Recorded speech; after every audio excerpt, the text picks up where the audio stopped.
Roar! Ew.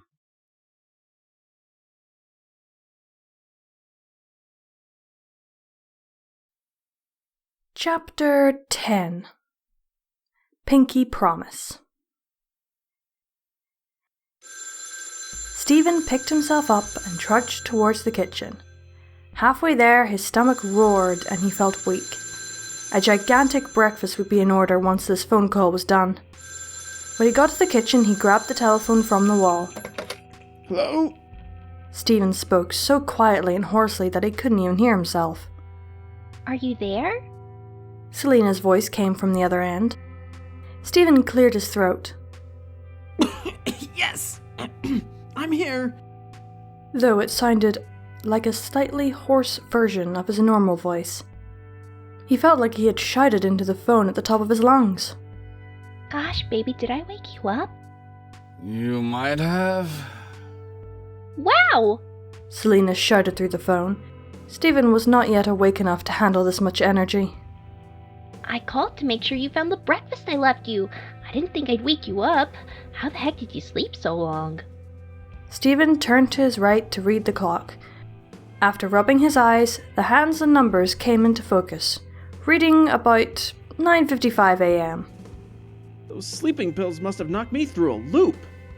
Stephen's stomach roared. He put the phone on speaker and was about to dive into the refrigerator when he noticed a plate covered in aluminum foil on the table. A flashcard was placed on top reading, "Microwave me. I'm delicious." in Selena's handwriting. I didn't think sleep aids would put you down for 14 hours. Are you sure they're a good idea? Stephen unwrapped the plate full of waffles and bacon. I'm not sure about any of this. He said while throwing the food into the microwave. There's got to be something else we can do to help you. I know this has only been going on for a few days now, but I haven't seen you as much this week, and when I do, you're either falling over or getting cranky. I miss you, and I don't want you to get sick. I don't think I'm sick. He said as he reached into the refrigerator for a jug of orange juice. There might just be something going on in my head or body that's making me think I'm not sleeping, even though I really am. Stephen started chugging the orange juice straight from the jug. Isn't that called being sick? Selena asked with a confused tone. Stephen set down the orange juice and waited for an answer to come to mind. Like I said, I'm not sure about much. Maybe I'm really not sleeping? Maybe I'm sleepwalking or something? I don't know about that. When I woke up, I was still in your arms just like I was when you fell asleep. You definitely never moved. Well then, maybe I am really spirit traveling to another world full of magical talking ponies, where I spend my nights helping protect the citizens of Ponyville from the Timberwolves. Stephen put as much of a joking inflection into that as he could, but ultimately he knew that it was just another thing he wasn't certain of. There was an uncomfortable long pause over the phone. Selena must have been at a loss for words. The microwave beeped and cued her back into the conversation. I'm sorry, what?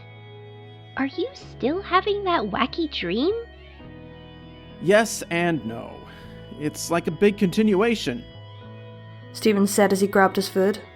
Every night, I find myself right in the spot of town where I was just before I woke up the previous morning.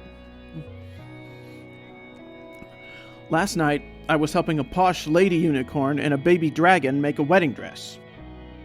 Knowing how ridiculous this sounded only succeeded in frustrating Stephen as he told the story. On top of that frustration were the facts that this was still happening, that there was no solution in sight, and that the exhaustion was making it more difficult to contain his frustration. The cherry topping this Sunday of stress was a fear that this could affect his job and threaten his comfortable living salary. Okay, that's just weird. And what the heck is a timber wolf? It's a wolf made out of dead timber that magically comes to life. How do you know that? A cowgirl pony named Applejack told me. Stephen sighed as he poured syrup over his waffles. There's there's another thing. This ordeal is making you silly. Now, don't get me wrong. I like silly. Silly can be fun. But you've never been silly like this before. So now that you're suddenly having these weird dreams, and not knowing why, and not sleeping well, and all sorts of other things that aren't like you, I want to help you, but I don't know how. And I'm scared for you. Oh. Selena took a deep breath, accompanied by an audible sniffle. Just like Selena did not like seeing Stephen outside of his usual level-headedness and laid-back nature, Stephen did not like seeing Selena worried or unhappy. So, he said the first thing that came to mind, hoping it would calm her nerves. I'm sorry, Selena. Please, don't worry about me. There was another sniffle. Don't forget, you Pinky promised you'd be alright. I haven't forgotten that. Okay. Said Selena. She was trying to keep her composure, but even on over the phone, Stephen could tell she was going to have a breakdown if this persisted. I'll tell you what. Stephen said confidently. I'll prove that I'm doing fine. Come over as soon as you get done with work, and we'll have a nice date night. Sound good? I like that idea. Selena's voice started to come back to its normal cheer. I'd better go back to work, though. I'll see you later. Love you. Said Stephen before hanging up the phone. For a while, Stephen grazed on snacks from his cupboard and rested in bed, remembering how he felt after his extended bed rest yesterday. He made the connection to the nap he took and developed a theory. Perhaps resting for small amounts of time throughout the day could compensate for not getting a good night's sleep. Regardless of it, whether it would work or not, it felt good to rest. The hours ticked by as he laid in bed and his eyes closed. But after a while, Stephen started feeling himself getting closer and closer to unconsciousness, barely managing to pull himself back whenever he felt himself drifting off. The goal was to rest and regain energy without falling asleep. Not only did Stephen know that falling asleep would yield no rest, but he did not want to risk being asleep when Selena came over. Otherwise, she might worry about him again. Almost needless to say, he also wanted to avoid the risk of dreaming. Curious as to how much longer he had to wait, Stephen opened his eyes. The clock read 3:32. There was still at least half an hour until Selena got off work, perhaps an hour before she arrived. So Stephen did his best to nap and keep his mind clear in hopes he wouldn't fall asleep. After a few more moments, something felt off about Stephen's back. He must have changed positions in his bed without realizing it. Regardless, he was going to continue to enjoy his nap and did just that, until someone probed his ribs, tickling him. Are you alright, darling? A posh voice asked. Stephen's eyes shot open and informed him that he was sitting in Rarity's kitchen table. Stephen did not even have the energy to express how disappointed he was in himself. Fancy seeing you here. You gave me quite a start when you vanished this morning. I thought you only came at night. A wide variety of responses ran through Stephen's head within the span of a second, but none of them were pleasant. In an attempt to avoid being rude to his hostess, he settled on saying, Me too. as plainly as he possibly could. But I'm glad you're here, though. Pinkie Pie has been quite upset that she hasn't properly welcomed you to Ponyville yet. You can probably find her at Sugar Cube Corner if you go now. Thinking for a moment, Stephen remembered previous unsuccessful attempts at waking himself up, or having others try to wake him up, and realised that now would not likely be any different. Where's that man with the subwoofers in his car when he needed it? His only hope was for a loud noise to bring him back to his senses. Until then, he would just have to keep playing along. Sure, will do. Stephen unenthusiastically slid off the chair and onto all fours. Where is Sugar Cube Corner? It's down the street by the town hall. It's a large building that looks like a gingerbread house. You can't miss it. Thank you. Said Stephen with a nod. Have a good day then. Have fun, Stephen! Rarity bid from the kitchen. Stephen turned around and waved back before dragging his hooves out the front door. In the bright, cloudless Ponyville day, Stephen could see a large gingerbread house, about a block away from the Carousel Boutique. He walked towards it, but only got halfway there before seeing Pinkie Pie. She was beaming so brightly that it could be seen from a distance as she conversed with a muscular grey unicorn stallion. He had a thick flowing mane and a tail crimson with white highlights. Though none of the other ponies seemed to think clothing was necessary, this pony was wearing a brown cargo vest and black ankle-covering horseshoes. Remembering what Fluttershy told him about cutie marks, Stephen wondered what special talent was symbolised by the divider compass that was superimposed over black spots on the unicorn's flank. As Stephen approached, Pinky seemed to catch him in the corner of her eye. With a gasp, she called out, "There's one of my other new friends now!" Good afternoon, Pinky. said Stephen, acting as chipper as he could. I heard you were looking for me. Oh my gosh, yes! Pinky spoke so fast it didn't sound like there were spaces between her words. At first, kid in town was like, "Yes, and you're all Betsy," and his team were getting upset because they never hear private welcome, and twice they were helping Rarity, and Rarity said he put down our kitchen this morning, and then he'd probably even come back today, but you're here now, so give her a welcome party! That sounds nice, Pinky, but I don't have the energy for any kind of party right now. Okay, well maybe we don't need to have a party. Maybe we can have a fun game of Meet My New Friends! Pinky nudged the unicorn over to Stephen. Stefan, meet my new friend, Ernest. The pleasure is mine. My name is Ernest Stalwart. There was a pleasantly refined brass-like quality in Ernest's voice that made him sound old and wise. I'm Stephen. He replied, shaking Ernest's hoof. Are you new to Ponyville as well? You could say that. Pinky jumped in. Ernest is here in Ponyville looking for something. What would that be? Stephen asked out of curiosity. I'm sure I'll know when I find it. I thought I'd find it in the Everfree Forest, but I had no luck. Stephen cringed. Oh gosh, that place. I can't imagine why you'd ever want to go in there. The Everfree frightens a lot of ponies, but if you are determined and always prepared, with sharp mind and tools, any challenge can be overcome with ease. It's a different story when you're dumped in there with nothing and have no idea where you are. Good heavens! Ernest proclaimed, briefly examined Stephen with his large green eyes. Thanks, Celestia, you're all right. When did that happen? About half a week ago, I guess. Ernest rubbed a hoof under his chin for a moment. Well then, you're a very lucky stallion. Keep your chin up and your wits about you, and even with half of that luck, you'll do great things. As for me, I must be going. It was a pleasure to meet you both. Aww, you're leaving? Asked Pinky. What if you don't find your thing? My dear, I have much to do, and I believe now I know where to look. Thank you for all of your help, my little pony. Okie dokie, Loki. Pinky shouted and waved a hoof. See you around, Mr. Stalwart. Then she diverted her attention back to Stephen. What should we do first? She asked enthusiastically. To be honest with you, now is not a great time. I'm expecting company back home, so I don't know how much longer I'll be here. Pinky's lower lip curled up, reminding Stephen of Selena's mood earlier. He couldn't handle that twice in one day. But it's pretty likely I'll be back here tonight. We can hang out then. Do you Pinky promise? Stephen realized that his subconscious must have formed Pinkie Pie as a character of Selena.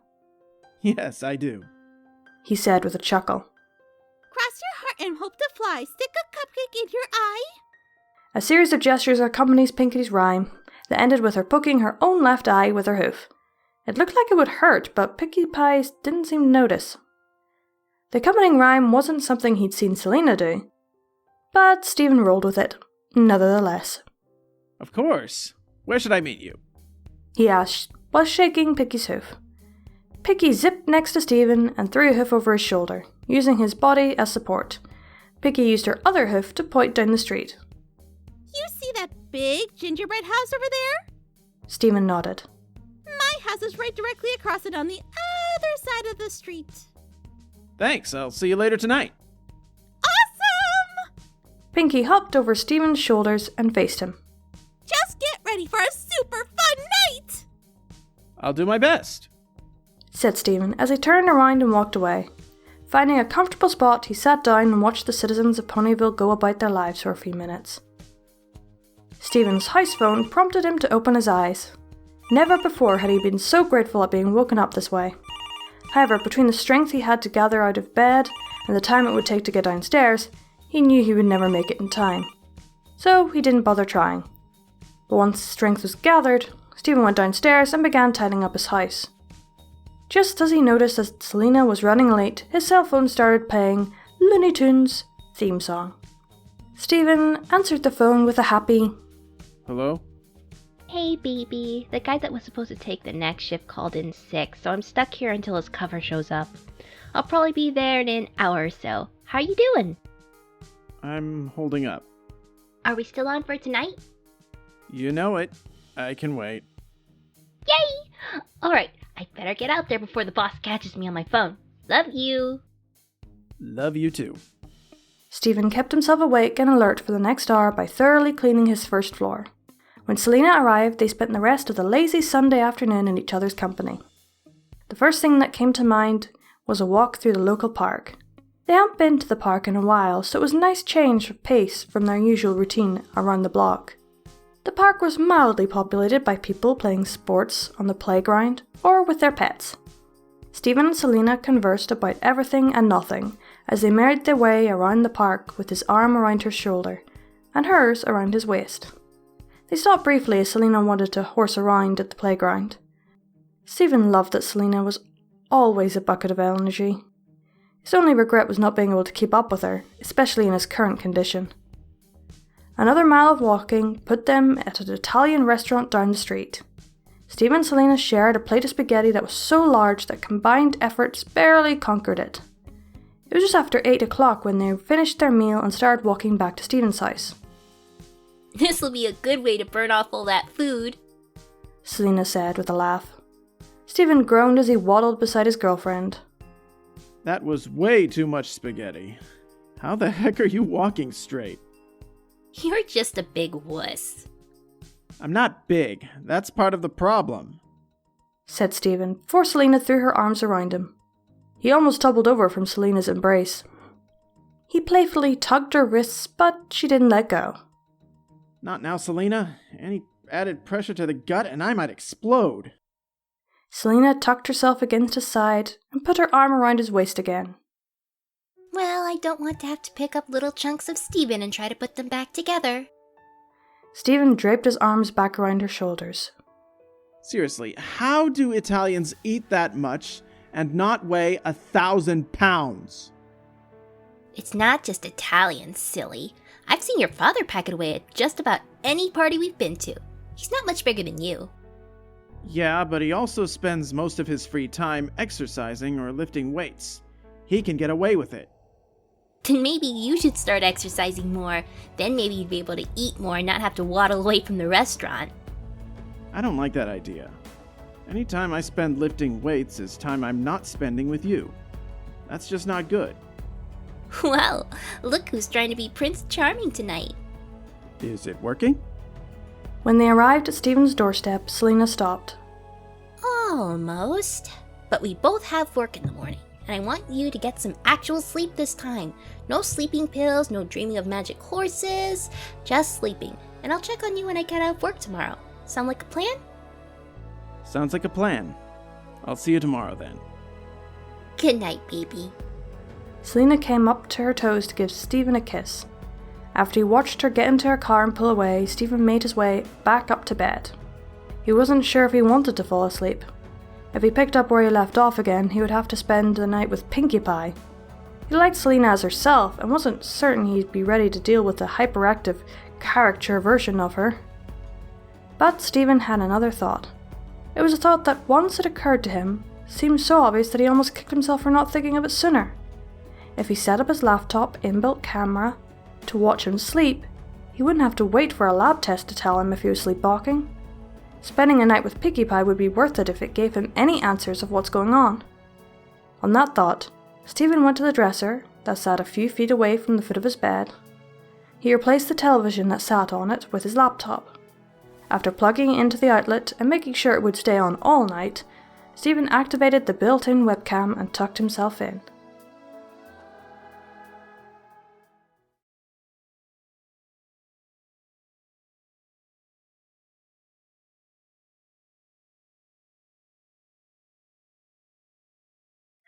And a howling thank you to my Patreons.